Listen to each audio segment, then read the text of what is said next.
I have read the Revelation in the Bible a few times, and I always saw it as a warning about how tragic the end of times would be. But just recently, after I experienced great turning points this last year, I read the book of Revelation with a fresh mindset. I don't think the prophecy of John wants to scare us away, but rather tell us of a beautiful and riveting story of our evolution as God's children and our reunion to His loving arms in heaven. I believe most of what has been written in Revelation has happened already. These are just my theories. The following is a quick overview of how I envisioned the messages in the book of Revelation, so you may want to check the Bible too along the way to see if these resonated with you. Chapter 2-3 about the 7 messages to the churches. I don't think the churches mentioned here are the different denominations of the Christian faith. I see them as types of people in the world who are going through different stages of their faith and spirituality. The angels of these types of people are the ones guiding them to fulfill their destiny. I believe that the angels are guiding us to reach higher consciousness so that we could see where to go and know how to get there. Chapter 4 about the throne in heaven. I think that the elders surrounding God's throne in heaven are those who have achieved higher consciousness and spirituality. The 4 living creatures, on the other hand, are the different collective phases in human history. Take for example the lion. It refers to the age of colonialism in the past, like the lion in the coat of arms of colonizers. The bull, which refers to the industrial era, where there's a bull economy and we switched gears to machinery. The face of a man, which refers to humanity looking deeper to improve the human condition. The eagle, which we are coming to a point of great liberation and are soaring to greater heights. Chapter 5 about the coming of the Lamb. I see the seals of the scroll like the 7 chakras of a person. We have a lot to learn about opening and balancing our chakras. There's something spiritual in it that helps us become one with our higher selves.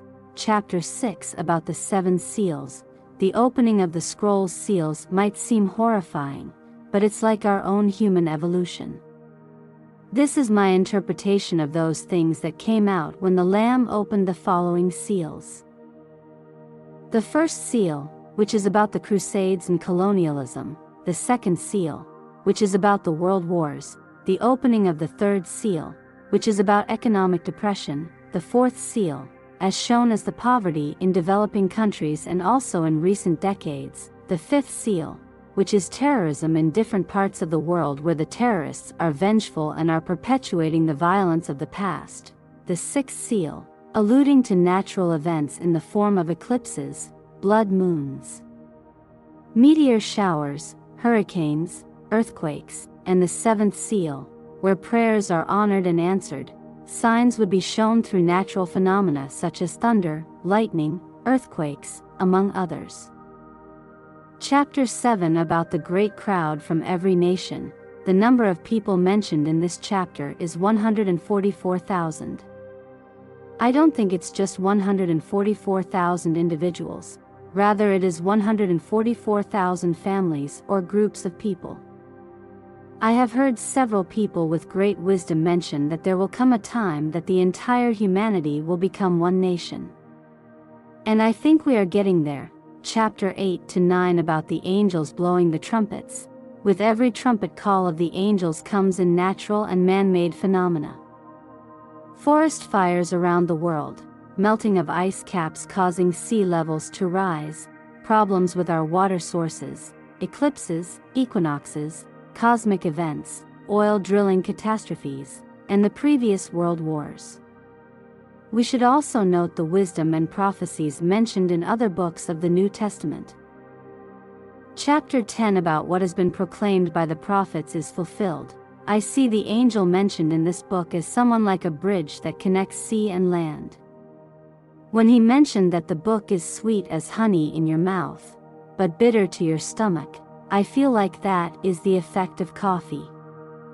Will coffee really be the key to greater enlightenment? Will different aspects of the coffee industry be the key to bridge people from different walks of life towards fulfilling our destiny as a people? Chapter 11 about the two witnesses. The two witnesses might be two people or two groups of people which will bring the messages or prophecies of God. Chapter 12 about the woman and the dragon. I think this chapter has a lot to do with powerful businesses around the world. The woman who is pregnant might be an entity that has given birth to a great idea or concept that will revolutionize the world.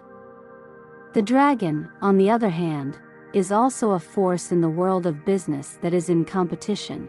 If kings in the past were the rulers of the world, today the rulers are merchants or businessmen. Chapter 12 to 13 state different events or phases in the business world that will greatly affect the entire earth. Chapter 14 about 144,000 on Mount Zion. The people mentioned here are the ones first taken from humankind who are already of God and the Lamb. I believe these are the people who have reached higher consciousness and they have brought their families or loved ones to a certain point where they know where to go and have finally lived in it, whether that is in the physical or spiritual realm. Chapter 15. This chapter talks about so much environmental degradation due to modern industries and lifestyles. But it also tells of going through a spiritual revolution before entering a new age. Chapter 16. This chapter talks about the different health issues, environmental pollution, climate change, and strengthening of Eastern businesses as they move to the West. I have a few theories as to what the great city is referred to on this chapter. It may be Paris, New York, London, Tokyo, or Dubai. Chapter 17 to 18. This chapter tells us of the great catastrophes and economic problems that will happen in the great city. Chapter 19 to 20 about songs in heaven and the 1,000 years. I could feel that what the chapter says on marriage in heaven refers to people's collective consciousness being one with God that will manifest paradise on earth. Our collective consciousness would not only manifest miracles on earth, but will also be one with cosmic events. We really have to contribute to positive consciousness all over the world, through the media and other kinds of campaigns or causes which will help us reach that positive and higher consciousness. Chapter 21 about the new heaven and the new earth. The thoughts that came to mind while reading this chapter include total transformation of the universe, which collective consciousness is the key. And what if we are just living an illusion and we have to go through a journey or process of opening our eyes again to experience and finally live in the Garden of Eden, the paradise on earth? The gates of heaven might be portals on earth. Portals which can open anytime and anywhere according to the energy or vibrations. Are there more studies about interdimensional portals, like how we can determine where they are and how someone can enter them? When people have fully prepared themselves spiritually, I believe that they can finally enter these portals or gates of heaven. Chapter 22. I believe that beyond these portals or gates lie great wonders that can help humanity. Sicknesses will be healed and poverty can be solved. Everyone will find their true purpose and live in bliss all their lives.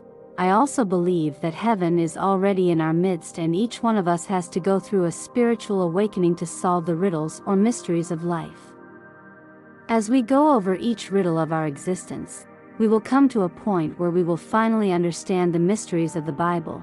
This brings me back to my readings of the book of Genesis.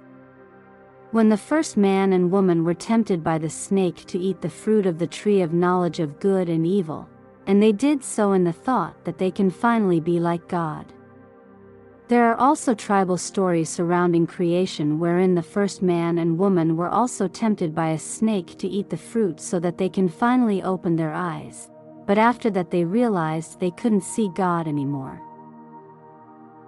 When Adam and Eve started to think that they can finally be like God, it's like saying that they were separate, disconnected, and different from God. Like they were imperfect, unlike God. But it states in the earlier parts of Genesis that God created man in his image and likeness. Man was a manifestation of God's glory. I believe that the first sin was not about disobeying God, but man's conscious disconnection from God when they thought they were separate and different from God. It's about time that we come upon a higher consciousness. Heaven is here, and we should finally know how to open our eyes again. I have mentioned higher consciousness many times on this reflection, but I think that it is really crucial for all of us to bring about heaven on earth. I found many concepts in the book of Revelation that we need to study more about. If you have thoughts about your own reflections of the Bible, comment them below to continue the conversation. Have a blessed day, everyone.